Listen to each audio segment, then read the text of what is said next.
and the team was also very helpful from the beginning, like answering to every silly doubts. AMC doesn't prefer that much of clinical gap. I would like to thank everyone really, ma'am, because everyone has worked a lot. They are messaging students in person. Good morning, Dr. Arshia. I'm Dr. Snigdha here, academic head from Academically, and I'm here to congratulate you and get the tidbits of how this journey was for you. So congratulations, Dr. Arshia, once again, and how are you feeling? Thank you, first of all, Dr. Signa. I'm actually very grateful and thankful, and I'm really blessed, first of all, for clearing this exam in my first attempt.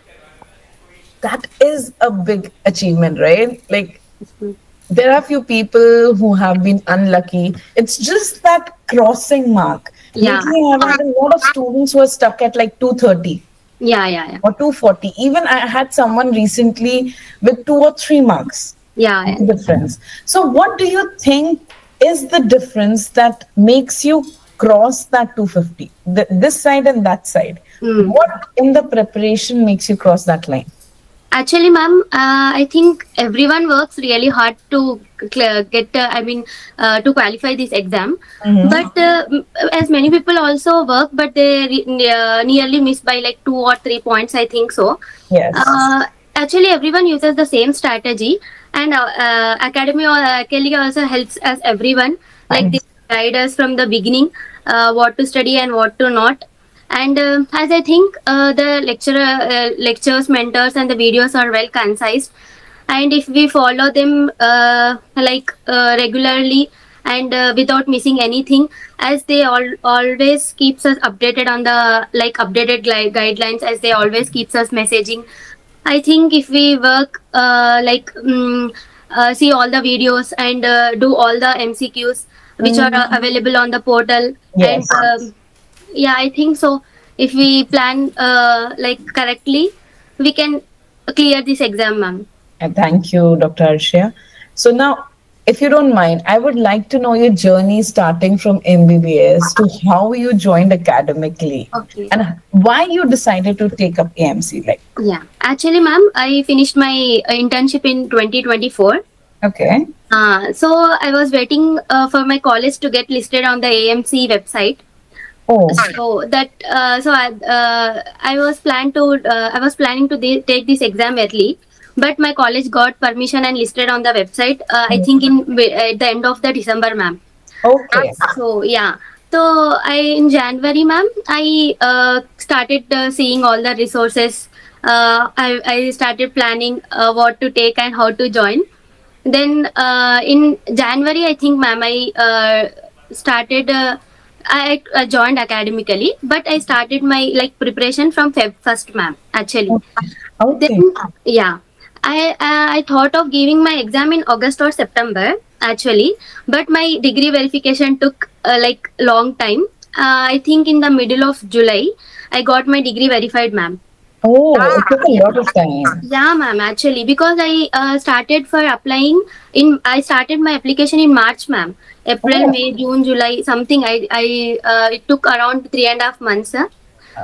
Yeah. Well, I mean, there are students who just keep it in mind that it will take 1 month. Yeah, ma'am. But that cushion time like you did. A lot of students don't do that. So I suggest everyone, ma'am, who are applying. So we can't say whether it will take 1 month or 3 months, because if they are planning like me in August or September, but if this process may take a long time, no, ma'am, we can't expect it may take 1 month or 1.5 months. Yes. So yeah, I may suggest them that they can start this process early. Like if they are planning, if they have a fixed date. Yeah. So after getting my degree verified in July. So I thought it would be better to keep 2 months in hand for revising everything. So then I planned and booked my exam on October 9th, ma'am. Whatever happens for the best, because you clear your exam in first go, especially for a fresher.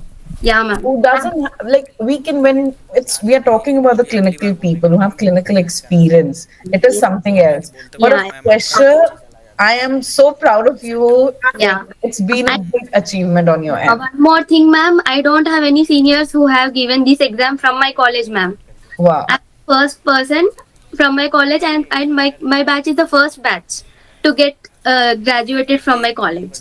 That is one of Dr. Arshia, you are an inspiration, let's say, for all the students who will in future take up the struggle.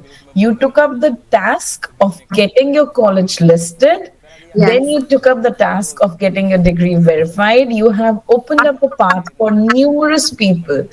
And that is something you have to be proud of yourself. You are a role model for a lot of people coming in future. How perseverance and dedication will take you ahead in your life. Yeah, actually, I was a bit confused between NEET PG and AMC, ma'am, because I don't know when my college will get listed. I was a bit in fear because it may take 1 year or 1.5 years. We can't say no, ma'am. Yes. Yeah, so I thought I gave my November INSET of in November, ma'am. Actually, in 2024, after then I started. I think I took exactly like nearly 8 months, ma'am, for my preparing for my AMC journey. Yeah. That is so great, Dr. Arshia. Your story will be inspiration for all the batches coming from your college. Absolutely. I'm a fresher. I don't have any clinical experience. Now I'm planning to join in a hospital shortly in 10 to 15 days, ma'am. You should, because AMC doesn't prefer that much of clinical gap. Yes, right? You took time to settle yourself, decide a path for yourself. You did the whole process from scratch, which was already done for a lot of people, right? You have put in a lot of effort. Yeah. You should quickly clear your PTE. Yes, ma'am. And come to us for AMC2 and start your preparation for AMC2. Yeah, ma'am. Actually, my plan is that to join in a hospital and to give PT in 2 to 3 months. After getting experience by doing in 6 to 8 months, then I will surely be applying for the jobs. And yes, but I think you should start preparing for AMC2 on the side because AMC2 is clinical. Yeah, yes, while you're doing your clinics, because wherever you will join, you'll get at least 1 year of access. Like we are also giving 1 year of access. Yes, while you're doing your clinics, suppose you join cardio, you can read your cardio lectures, you can read what you're supposed to, and you can actually implement it while you're working in a hospital. Yes, ma'am. The same way that AMC expects you. And those clinical scenarios that you will read about while you're preparing for AMC2, that will also help you in clinics. And the clinics will vice versa help you with your AMC2 preparation. Yes, ma'am. Right? So, Dr. Arshia, I hope this journey that you started with so much of struggle, that will be fruitful. And probably next year, this time, we will be having an interview with you about congratulating you for AMC2. Inshallah, ma'am. I will try, ma'am. I will try to. No, not try. You will do it. You will do it for sure. Yeah, ma'am. Okay. So thank you, Dr. Arshia, for this great interview, for being a path opener, a new path. Like Robert Frost said, the path not taken. And congratulations once again. Thank you. Thank you so much, ma'am. And the team was also very helpful from the beginning, answering to our every silly doubts. And whenever we message them, they will, even if they are busy, they messaged us very quickly and gave us really guided from starting to end in our journey, ma'am. So I'm thankful to you and every member of your team, ma'am. Thank you so much, Dr. Arshia. Your words mean a lot because we are putting all the effort from our side. Yeah, actually, ma'am. Small appreciation goes a long way for all the back-end support. Yeah. Every one of your team, ma'am. I would like to thank everyone, really, ma'am, because everyone has worked a lot. They are messaging students in person and they are guiding everyone, whether they are academic related or any other doubts related to exams or results, everything, ma'am. Thank you, Dr. Arshia. I would definitely give the feedback as well. Thank you so much. Thank you so much, ma'am.